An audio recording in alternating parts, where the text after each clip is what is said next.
جو ہے وہ چل رہے ہیں، ساتھ ہی ساتھ میں ان کے جو حضرت مولانا قاری فرید صاحب سنے کے اندر مدرسہ چلا رہے ہیں، اس کے مدرس جو ہے اور امام و خطیب محمدی جامع مسجد باڑہ وہ بھی تشریف لائے ہیں۔ ہم ان کا تہ دل سے استقبال کرتے ہیں اور تمام کمیٹی والے اور حضرت مولانا سید طاہر القادری صاحب کی طرف سے ہم ان کا شکریہ ادا کرتے ہیں کہ اپنا قیمتی وقت نکال کر کے آج یہاں تشریف لائے۔ تو میں عرض کر رہا تھا کہ سرکار غوث پاک رضی اللہ تعالیٰ عنہ کے تصرف اور اختیار کا جب یہ عالم ہے تو سرکار صلی اللہ علیہ وسلم کی بات ہی کیا ہے کہ اللہ تبارک و تعالیٰ نے انہیں سراپا اختیار بنا کے بھیجا ہے۔ نبی پاک صلی اللہ علیہ وسلم کو خالق کل نے آپ کو مالک کل بنا دیا، دونوں جہاں ہیں آپ کے قبضہ اور اختیار میں۔ تو سرکار غوث پاک رضی اللہ تعالی عنہ کی جو 11ویں دی جاتی ہے، اس 11ویں میں بھی اتنی شفا اللہ رب العزت نے رکھی ہے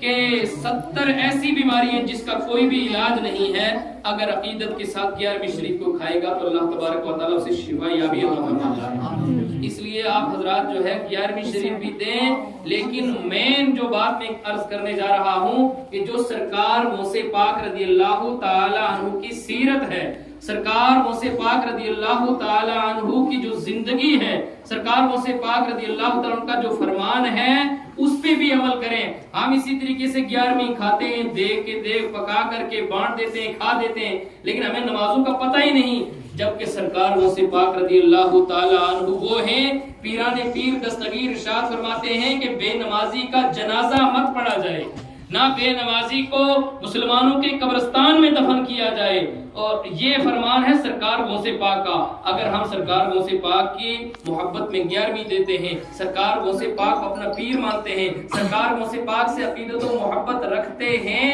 تو پھر ہمیں سب سے پہلا جو کام کرنا ہوگا وہ نماز کی 5 جگانہ کی پابندی کرنی ہوگی۔ اور میں آپ حضرات میں بہت مرتبہ یہاں آتا رہتا ہوں، یہاں بہت بڑا محلہ ہے، لیکن چند ہی لوگ ہوتے ہیں، اور کسی دن تو سید طاہر صاحب اور ان کے 1-2 طلبہ یا 1-2 مقتدی ہوتے ہیں۔ تو میں آپ حضرات کی بارگاہ میں ان علماء اکرام کی موجودگی میں گزارش کروں کہ سرکار غوث پاک رضی اللہ تعالیٰ عنہ کی 11ویں بھی دیں، نبی پاک صلی اللہ علیہ وسلم کی 12ویں بھی دیں، ختمات بھی پڑھائیں، لیکن سب سے پہلے نماز ہے۔ آپ نماز پڑھیں گے تو یہ ساری چیزیں قبول ہوگی، 11ویں بھی قبول ہوگی، 12ویں بھی قبول ہوگی، اور تبھی ہمیں فائدہ بھی ملے گا، سرکار غوث پاک کا فیضان بھی ہمیں ملے گا۔ نماز کیونکہ اللہ تبارک و تعالیٰ کا اہم العبادات، اہم الفرائض جو ہے وہ نماز ہے۔ اللہ تبارک و تعالیٰ نے تقریباً قرآن مقدس میں کم و بیش 700 مرتبہ جو ہے اللہ تبارک و تعالیٰ نے قرآن مقدس میں کہا ہے کہ لوگوں نماز پڑھو، اقیموا الصلاۃ، نماز قائم کرو، پڑھو نہیں کہا، قائم کرو یعنی 5 وقت نماز پڑھو۔ اگر 4 ٹائم کوئی نماز پڑھتا ہے، 5ویں نماز نہیں پڑھتا ہے، وہ بھی بے نمازی ہے، اور جو بے نمازی ہے اس کے بارے میں آپ نے سرکار غوث پاک رضی اللہ تعالیٰ کیا ارشاد فرمایا کہ اس کی نماز جنازہ بھی نہ پڑھو، مسلمانوں کے قبرستان میں اس کو دفن بھی نہ کرو۔ کتنا سخت فرمان ہے یہ سرکار غوث پاک کا۔ تو پھر جب اتنا سخت حکم ہے تو پھر ہم 11ویں ہو یا 12ویں ہو، یہ اس کے بعد ہم دیں گے تبھی ہمیں فائدہ ملے گا، کیونکہ سرکار غوث پاک کا جو اصل مشن تھا وہ تو یہ تھا کہ لوگوں اللہ تبارک و تعالیٰ کی عبادت کرو اور نماز پڑھو۔ اور پھر یہاں نبی پاک صلی اللہ تعالی علیہ وسلم کی حدیث ہے لا صلاۃ بجوار المسجد، کہ قریب میں اگر آپ گھر میں نماز پڑھ رہے ہیں فرض نماز، اور یہاں مسجد میں اذان ہو رہی ہے، یہاں جماعت ہو رہی ہے، تو جان بوجھ کے جو جماعت چھوڑتا ہے تو اللہ تبارک و تعالیٰ کے پیارے محبوب صلی اللہ تعالی علیہ وسلم نے ارشاد فرمایا اگر بچے اور بوڑھوں کا مجھے خوف نہ ہوتا تو جو لوگ اذان سن کر مسجد میں نہیں آتے، جماعت چھوڑ رہے ہیں، میں ان کو ان کے گھروں میں جلا دیتا، میں ان کو ان کے گھروں میں جلاتا۔ یہ پیارے آقا صلی اللہ تعالی علیہ وسلم کا اتنا سخت فرمان ان لوگوں کے لیے ہے کہ جو بلا عذر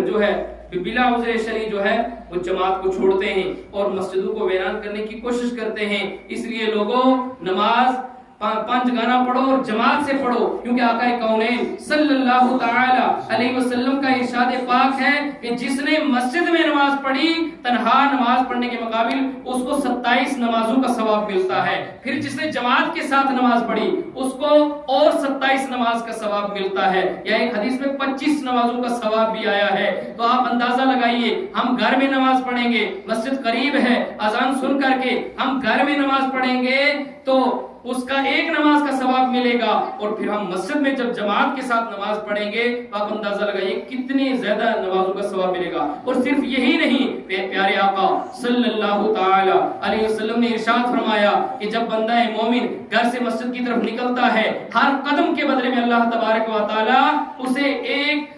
درجہ عطا فرماتا ہے اور ایک نیکی عطا فرماتا ہے، ایک اس کا درجہ بلند ہو جاتا ہے اور ایک اس کا گناہ معاف ہو جاتا ہے،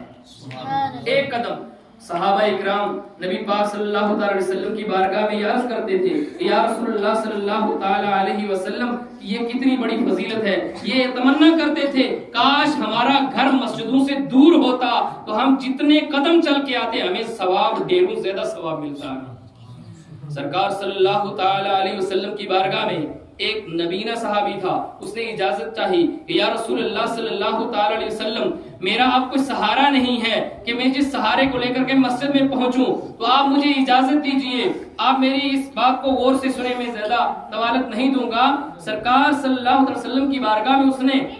عرض کی، یا رسول اللہ میرا سہارا نہیں ہے، گھر دور ہے، اور اب میں مسجد میں جو ہے کس طرح آؤں گا؟ اندھا صحابی تھا، تو سرکار صلی اللہ علیہ وسلم نے پہلے اس کو اجازت دے دی، پھر ارشاد فرمایا، بلایا کہ تم اذان کی آواز سنتے ہو؟ تو اس نے کہا، یا رسول اللہ صلی اللہ تعالی علیہ وسلم میں اذان کی آواز سنتا ہوں، اذان سنتا ہوں میں۔ تو سرکار صلی اللہ تعالی علیہ وسلم نے ارشاد فرمایا کہ تمہارے لیے بہتر یہی ہوگا کہ تم مسجد میں آ کر جماعت سے نماز پڑھو، مسجد میں آ کر نماز پڑھو۔ تو سرکار صلی اللہ تعالی علیہ وسلم نے جب اس اندھے صحابی کو گھر میں نماز پڑھنے کی اجازت نہیں دی کہ اگر اذان سنتے ہو تو تمہارے لیے بہتر یہی ہے کہ مسجد میں آ کر نماز پڑھو، تو ہم بالکل جو ٹھیک ٹھاک ہٹے کٹے تندرست اللہ تبارک و تعالی نے جوانی سے نوازا ہے، اللہ تبارک و تعالی نے اتنی نعمتوں سے نوازا ہے، اللہ تبارک و تعالی نے ہمیں کن کن چیزوں سے نوازا ہے۔ اس وقت کا دور دیکھ لیجئے کہ جب راستے پکے بھی نہیں تھے، راستے کچے تھے، تھوڑی سی بارش ہوتی تھی کیچڑ ہو جاتی تھی، کس قدر خراب ماحول ہو جاتا تھا۔ آج جو ہے ہر چیز کا انتظام ہے، اللہ تبارک و تعالی کی اتنی نعمتیں ہیں، لیکن ہم کفران نعمت کرتے ہیں، اللہ تبارک و تعالی کا شکر ادا نہیں کرتے۔ اتنی نعمتیں ہونے کے باوجود جو ہے ہم مسجد میں آنے کو کی جو زحمت گوارا نہیں کرتے۔ اس لیے پیارے اسلامی بھائیوں، میری آپ حضرات سے مؤدبانہ گزارش ہے کہ اللہ تبارک و تعالیٰ کے گھر کو آباد کرو، اللہ تبارک و تعالیٰ آپ کے گھروں کو شاد و آباد رکھے گا، اسی میں دنیا میں بھی کامیابی ہے اور آخرت میں بھی کامیابی ہے۔ اور اپنے بچوں کو مقاصد اور مدارس کے قریب کریں، پڑھائیں، یہی ہمارے لیے جو ہے دنیا میں بھی سرخروئی ہے اور آخرت میں بھی یہی نجات کا ذریعہ ہے۔ علماء اکرام اور بھی کچھ بولیں گے، تو اب میں بلا تاخیر جو ہے